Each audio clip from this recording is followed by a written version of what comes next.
Hello everyone, welcome to Ton Time. Today we will be taking a look at the HIK Vision Color View Network Camera. The model number to this camera is DS-2CD2087G2-LU, which is a mouthful. But this is pretty much a fixed bullet camera. This is a color view edition, meaning that most cameras, when they go to night mode, you only see kind of a greenish, grayish picture. It's not in color. This one supposedly is, you could in night mode, you could see color as well. It's not going to give you that greenish gray color that you get from IR or night vision LED cameras. So they call it full-time 24/7 color. There's also onboard AI that could detect human and vehicles. It's got WDR and it's weatherproof as well. So yeah, got this camera off eBay. This is the retail packaging. I just got it off from a seller on eBay. I guess he didn't need it anymore. I got a good deal on it. So the package is a little beat up and it was open. So yeah, so it's not too bad, but the camera itself I think looks good. But before we open it, let's go ahead and take a look at the specs, just for all you spec nerds out there. If you go to the website, I'll put the link below, but this is all the specs of the camera here. It is 4K. It is 8 megapixels. These are the adjustment angle. It is manual, but you could pretty much rotate the camera however you like. It's got 2.8 millimeter focal length, aperture f1.0. These are just more technical stuff that I'm not going to go over, but if you want to pause anytime during a video, you can. Video compression, it has 3 streams that you could set on, and it could do H265, 264, 265 plus, and 264 plus. It does have audio compression here as well. So there is a mic on this camera, and these are the network protocols that it uses. I'll be mainly using TCP/IP, and you can connect to this through the web to get it configured. Although if you have a NAS or any kind of NVR, you could network NVR, you could probably get this linked up to it as well. So yeah, I'll put the link to the specification below. So let's go ahead and take a look at the unboxing of this camera. Again, I know the box is a little beat up and it was open, but I did get it on an eBay deal. The seller didn't need it anymore. He did open it, but everything still looked brand new. So upon unboxing, you get this little manual here. So it's a little instructions on how to rotate the camera, how to install it, and all that good stuff. But they do have online instructions as well. You have a drone template here as well to help you mount the camera. And then here's the camera itself. It's a pretty big camera compared to my other HIK Vision cameras that I've dealt with, but not too bad, not too bad. You get this weatherproofing. This is for weatherproofing when you're installing it outside, when you're running your network cable. You slide this onto your network cable, then crimp it and make sure that it's just weatherproof so that water doesn't get into this connection here. So that's a good feature that all HIK Vision cameras have. You got this Allen key, which I believe adjusts the camera, and you've got 3 screws for drywall or for wood. So that's everything in this box here. So I'm going to get rid of the box, and then we're going to take a look at the camera itself. So this is pretty much everything here that you get inside the box. So the camera is pretty big. It's sturdy. It is made of metal, but it's definitely a lot bigger. So if you look at the overall length here, it's a little bit over 8 inches. It's like 8.5 inches from the beginning here to the end, to the wall. So a little bit big, but not too big, probably because all the features that's packed in here. It is power over Ethernet, so you can run one cable if you have a POE switch for data and power. If you don't have a POE switch, that's fine. They sell these injectors that injects power into the block, and you could just run one wire to power up the camera and get data. If you don't have POE and you don't want to get injector, you could get one. They do have a DC 12 volt in to power it up separately, and that's here. But I recommend getting a power injector or a switch so you can just run one cable, so you don't have to run multiple, especially a POE switch. Power injector, you still have to run a power cable somewhere, but best is getting a POE switch. You got 3 mounting screws here, as you can see, and that's matches with this drill template to help you out. And I believe, yeah, you got your micro SD. You could pop in your micro SD and record on board on here. But for me, I'm using Home Assistant with Frigate, so I'm going to be recording it on an NVR that's on a computer. But yeah, it's well built. You got one lens here. It looks like these are LED lights. I don't know. Maybe it will help with the night vision. Who knows? But yeah, yeah, it still looks brand new. Looks good. I'm pretty happy of getting this deal here. And let's look at the adjustability here. So I think this Allen key here, you got 3 adjustability point. You got here, here, and here. So you got 2 small ones where, let me just unscrew it here to make it loose for you guys so you can see the adjustability. And then you got 1 set screw here. So after you unscrew it, as you can see, you can pretty much move the camera whichever way you want here.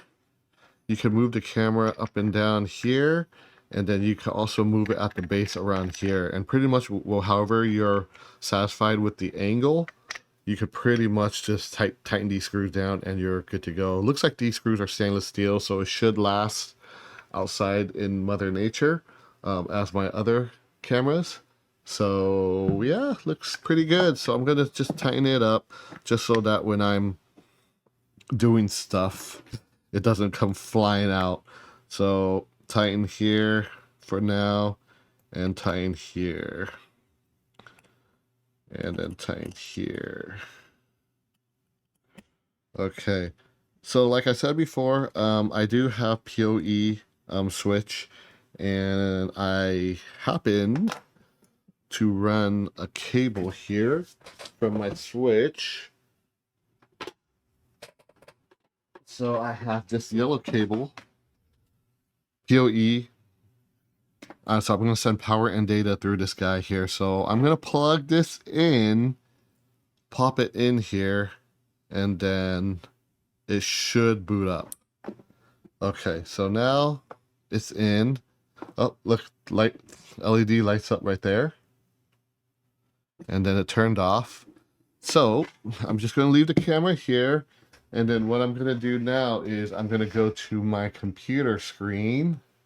And then this, so there's a tool that they use, HIK Vision has. It's called SADP. If you just Google it, SADP HIK Vision, it will bring you to this download page. And if you can't find your camera on the network, if you use this tool, it will find it for you. Most of the cameras that I know of, I think the default IP is 192.168.1.64. But for me, I had to use the tool, I have to use the tool, which you'll see right here. Let's see. So I already installed it and downloaded it. It's right here. And then when you launch it, it pretty much searches your network, and this is all the cameras that I have here. So so basically, when you see the camera, it was this guy here. You click on it, and then this is the model number, serial, all that stuff. You can pretty much enable DHCP here, and then it'll force DHCP on the network, and then it will grab an IP, or you can set it yourself, or you can reset the administrative password here. So it's a nifty little tool if you run HIK Vision cameras in your network. So going to the camera now. So I already went ahead and assigned it an address. For me, I like to assign static address. So I assigned it as 192.168.2.242 right here. And then now if you go to the site here and go type in 192.168.2.242, it will bring you to the page here. And then I already reset the admin password, so I'm going to just log in, and you get a couple attempts before it locks you out. So now I am in the site now. So it is going to take a little bit to load.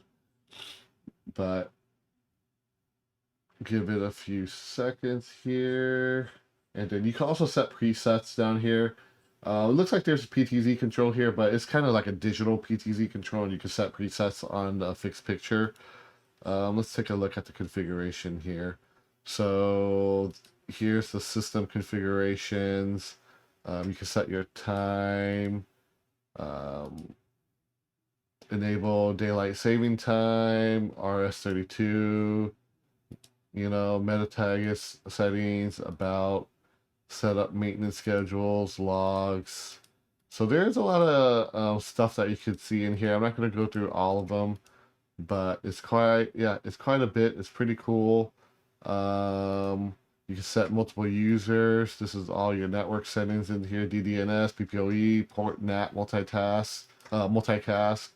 You could do F2P, email. So yeah, there's a lot of functionality. You got your video qualities, your audio, what you want to display on the screen, image settings. But I'm wondering why my image is not popping up. Oh, finally it is right there. Events and storage if you want to record on camera, but I'm gonna record on my DVR, so I won't be using that option. So yeah, so looking at the live view here, we'll let it load up here. And this is my live view right here. As you can see, it's good right now. And as you can see, I just have it on the bottom here, so it's not like the best, right? The best view right now. But if you look at it, it is working. And on my window capture here, it is. So there's my desk and my setup and everything there. So yeah, looks like the camera works. That's the setup. You can set substreams and whatnot. And I believe if you move this around, it will kind of move with and resize the audio, the picture for you. But yeah, that's the camera. That was pretty much the installation process. Excuse me. So I'm going to probably get this installed, and on another video I'll show you guys how the night mode works. It's kind of a bright day today, so it's going to be hard to test out the night mode. But yeah, that's pretty much it, guys. I just want to show you guys the process, the unboxing, the quality, and how everything hooks up, and trying to use the software, look for the camera, and then get it installed. So there you have it. This is the HIK DS-2CD2087G2-LU camera, and that pretty much sums up the video. Thank you for watching. You guys know what to do if you like the video. Share, subscribe, that helps me out. And I will see you guys in the next video. Peace out till next time.